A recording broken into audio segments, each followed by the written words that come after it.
Satoshi. Así que yo quiero un aplauso fuerte para él. Hay algo que es más importante también en todo, es que es la persona que más seguidores tiene en este momento respecto a lo que tiene que ver con temas de Bitcoin en el mundo.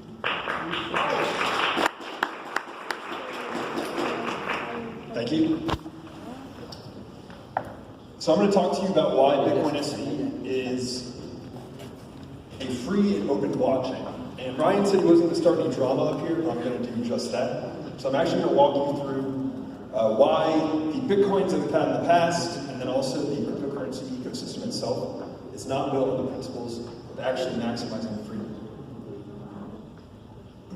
So who am I? Good question. I'm not a CTO or CEO. In fact, I learned about Bitcoin in about 2013. I was studying for my physics degree, and I was interested in it, but I quickly kind of fell out of love with it. It wasn't really until August of 2017, or just before that, when Bitcoin was finally about to scale. There was a lot of people talking about scaling Bitcoin, that I became much more interested again. I happened to find myself in a Slack channel with this guy under the avatar CSW, and he kept talking about all these different topics, and I was very interested in them. I was up all night studying them, and I got very frustrated because I would look across the mediascape or whatever, and I couldn't find anybody talking about them. So I took it upon myself to start talking about them. So I have 3 talks that I'm giving this week, and what I hope to walk you through is why we can go from Bitcoin SV, which is built on solid economic principles and mainly capitalist or free market principles, and how that takes us to what ultimately is a revolutionary network. So what is Bitcoin SV? Well, it's really quite simple. Okay? It's a currency free from debasement by a trusted third party. I'm going to talk about why that's important in a second. But most importantly, it's a Bitcoin that is not held back by economic planning. I'll define that for you, help you understand what that is and why it's important.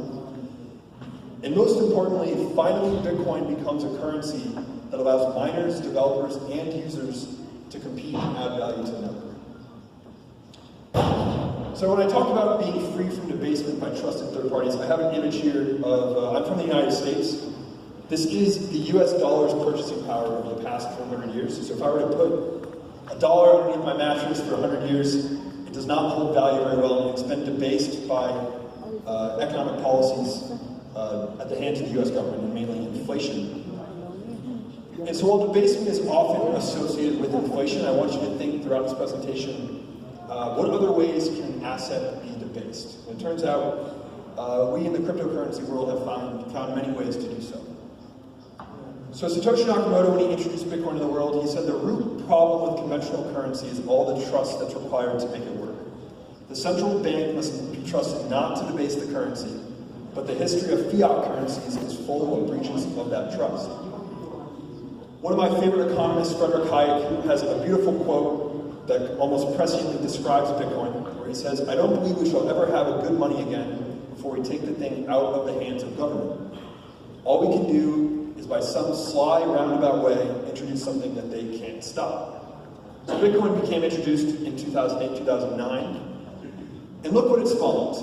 It spawned currency outside of government, right? So way to go, Satoshi. We removed Bitcoin from the government, but now look what we birthed. We birthed thousands of cryptocurrencies, and none of them are actually built on that solid principle of making sure that the base currency is not debased.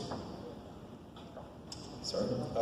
So I think we need to redefine Hayek's quote. So I took the liberty to do so. "I don't believe we shall ever have good money again before we take the thing out of the hands of trusted third parties."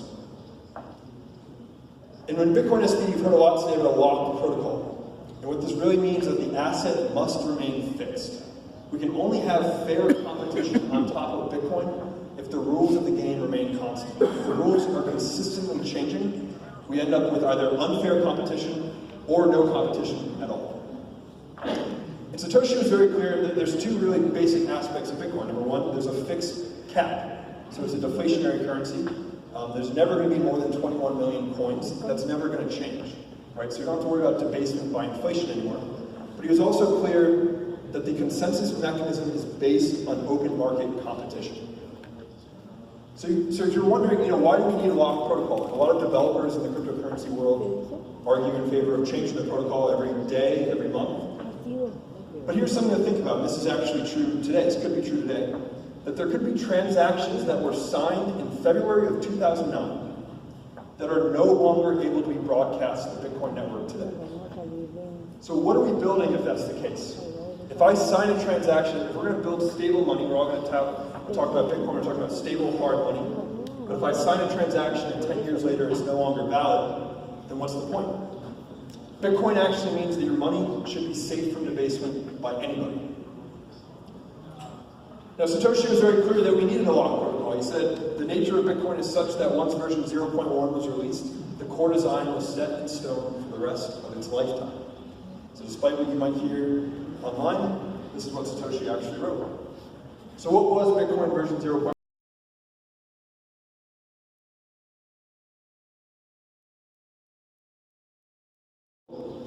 It did not have a block size version, so scale was always meant to emerge. There was no limits on the amount of data that you could put inside of a transaction. There were hardware limitations, but the main point here is that the blockchain was always meant to be used as a commodity ledger. And really, what this means is that there was no economic planning by a central third party. People were allowed to use Bitcoin however they wanted. So if we don't understand our history, we are doomed to repeat it. So I'm actually going to talk to you about all the different ways that Bitcoin has been economically planned and the result of that economic planning. So again, Friedrich Hayek, he's pretty much the king of economic planning. He's talked about economic planning all the time. One of his best books was written right at the end of World War II, where he was warning economists throughout Europe that everyone was saying, look what we came together and we did in wartime. Imagine what we could do if we allocated those resources to peacetime. But he's actually very clear. He says, socialism means the abolition of private enterprise and the creation of a system of a planned economy, in which the entrepreneur working for profit is replaced by a central planning body. We had that, the creation of a planned economy was started when the Bitcoin core developers lied to all of us and they told us that Bitcoin could not scale. They justified their own intervention into the Bitcoin protocol, and they did this under this buzzword called decentralization. I'm actually going to talk in a future talk about why all that is nonsense, but really, decentralization and centralization were the two words they used to sell their plan to all of us. But it's very important again to note that Satoshi Nakamoto was very clear from the beginning that Bitcoin never hit a scale ceiling, and he said in 2009, as Jimmy covered earlier, that it can already scale much larger than Visa with existing hardware. So I'm going to keep referencing Hayek here. So this is Hayek. I took three of the most important points in economic planning, and we're going to apply it to Bitcoin here. So the scaling problem went in about three ways, okay? So the first would be that the planners promise utopia, all right? Then they try to sell the plan to all of us, but eventually confidence in those planners fades. So first, the planners promise utopia. We are told that Bitcoin can scale and remain decentralized. We're told that all of us have a part in validating transactions and validating blocks. So we all become part of this economic system. And it sounds so great and wonderful. You all get to validate the world's economy. Everyone has a say. It sounds wonderful, right? It's a utopia. But then they have to sell that plan to all of us. And unfortunately, since no one actually bought into it from the very beginning, they had to do exactly as Hayek warned. They used propaganda, censorship, and just outright lies, not only about how Bitcoin worked, but also about Satoshi's own words. They started telling you that Satoshi didn't actually mean that Bitcoin should scale, that Bitcoin should be in server farms. That was ridiculous. Satoshi never meant that. And they just used outright falsehoods to sell their plan. And where we are right now is that confidence in those planners is at an all-time low. Bitcoin has never been at the lowest point in market dominance to the rest of the cryptocurrency ecosystem.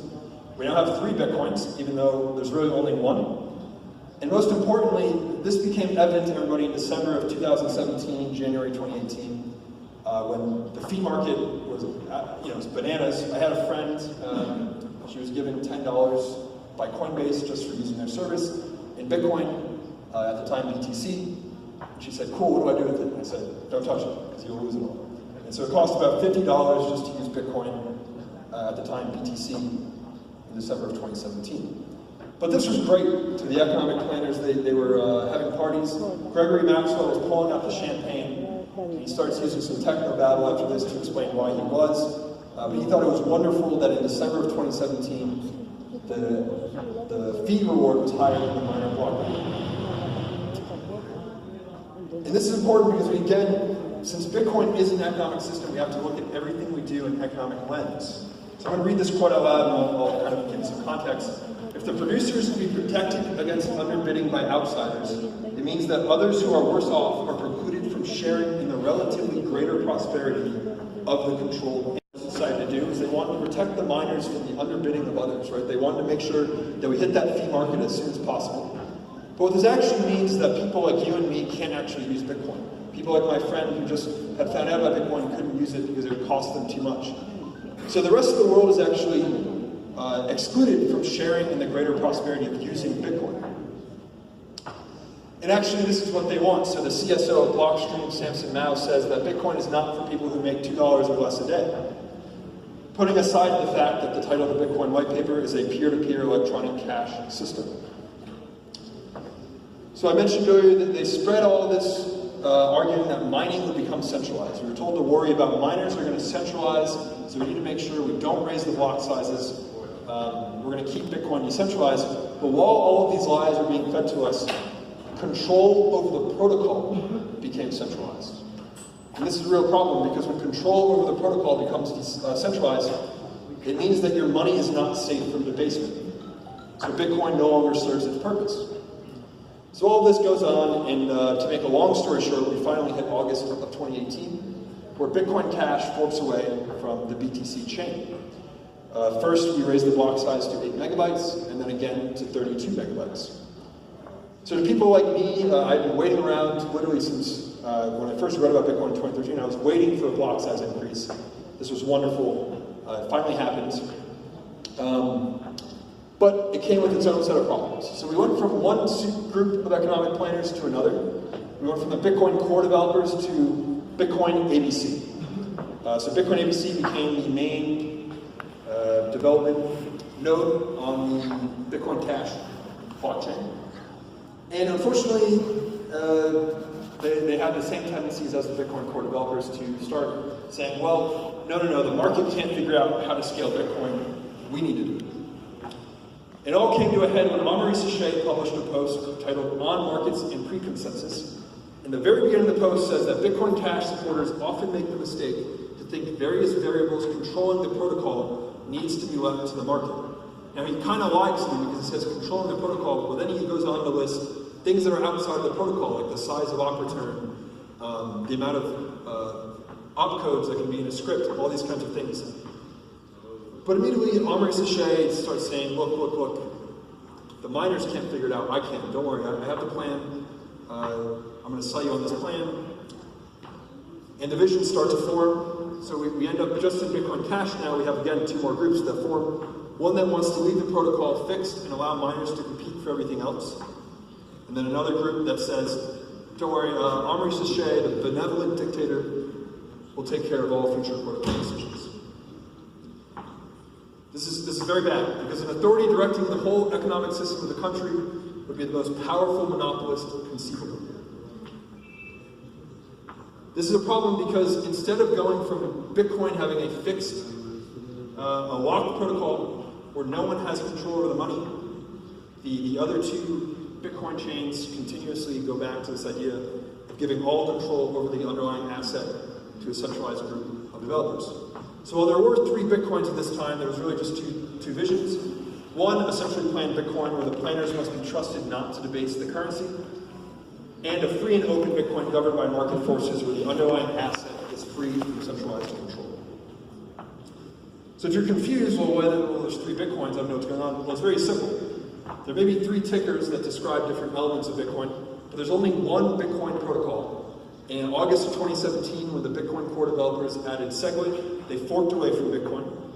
And in November of 2018, when the Bitcoin Cash developers added countless weird things, I don't know why, they forked away from Bitcoin as well. So finally, Bitcoin rises. We end up with Bitcoin SV, a free and open blockchain for miners, developers, and users. And I'll break this down very simply. So for miners are now free to choose what transactions they will include in a block, what fee they will accept for those transactions, and they are not restricted from what size of blocks they will publish to the rest of the network. Developers can build applications without asking for permission from a central body. So if you don't know the history, Vitalik Buterin tried to build Ethereum on top of the Bitcoin network and was told no by the Bitcoin core developers. All he really needed was some space and opportunity, and the Bitcoin core developers said no. That's a problem, right? We want developers to build applications and businesses on top of the Bitcoin blockchain, and Bitcoin SV allows that. But most importantly, businesses don't need to worry about changes to the protocol. This is important because if you're Facebook or Amazon or any of these large companies, you're not going to build an application overnight. So you want to be sure that if you start today, in 2 years the protocol will remain the same, so the work you've started now is still worth it in the end. And then finally, users, people like you and me, right? We can make peer-to-peer transactions of any kind. We're not restricted by what some central group of developers tell us you can and cannot do. But most importantly, we fulfill Satoshi's original vision of having a currency that is free from debasement by a trusted third party. So what is Satoshi's vision? Well, it's very simple. We restore that protocol. We bring back the original opcodes, which allows us to do all sorts of complex things like smart contracts and tokens. We completely remove the block size cap, because the block size is something that miners should be competing to increase, because if a miner increases the block size, they get more transaction fees in the block. So it's really a quite simple economic problem. We're going to remove the limitations on the size of transactions. We want people to do whatever they... again, the only question of whether you can make a transaction is if a miner agrees to put it into a block. And most importantly, we want to allow free enterprise on a stable blockchain. And I'm going to reiterate this again. Satoshi's vision is to lock the protocol. Because if Satoshi had control over the rules of Bitcoin, we wouldn't have actually done anything important. We wouldn't have actually solved a problem that needed to be solved. If no one can change the rules, no one holds power over Bitcoin. And that's true freedom. And I want to call out specifically that, again, this is Satoshi's original words. The design supports a tremendous variety of possible transaction types that are designed years contracts, third-party arbitration, multi-party signature, etc. Okay? So all these complex things that you don't think Bitcoin can do, they were designed to be in there from the very beginning. This is a perfect example of Steve talked about this a little bit. So when you free Bitcoin from centralized control, you actually produce unbounded opportunity. So Steve talked about when he increased the size of Opportune, overnight, all sorts of different applications emerged. And that's one simple example of when you remove economic planning from a system, you see free enterprise emerge. So we can have a blockchain for everything. This is stuff that's already being done today. Websites, games, videos, audio, documents, contracts. And soon the internet will all be running on top of the Bitcoin blockchain. And we're going to talk in my future presentations here why that's important.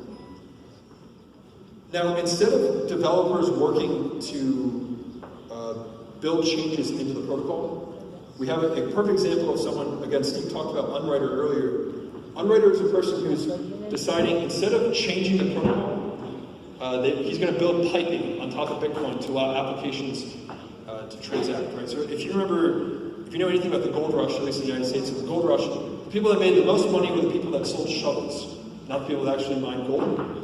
It's a perfect example of when you build infrastructure, that's the true opportunity of Bitcoin, and we're seeing people like Unwriter do that today. And finally, what's most important is we're actually running out of time. So Satoshi was very clear in 2010 that in 20 years we would either have very large transaction volume or none at all. We've wasted 10 years on a fictional scaling problem. We wasted a little bit more time, even when we did scale Bitcoin, arguing again with more economic planners. And it's very important that we finally have a group of people that said, we're not changing the protocol anymore. We're going to build on top of Bitcoin. And we're going to bring that to the globe. And we'll have very large transaction volume, not the latter. So it's quite simple. We need to stop fighting for control. Build applications on top of the protocol. Stop trying to gain control over others inside of Bitcoin. And this goes for every other cryptocurrency. Every other cryptocurrency wants control. That's why they don't build their applications on top of Bitcoin. They want control of the underlying blockchain. What we can do is we can all start using Bitcoin SV, we can start building on top of Bitcoin SV, and we can free the world from centralized control of their own money, just like Satoshi always wanted. Thank you.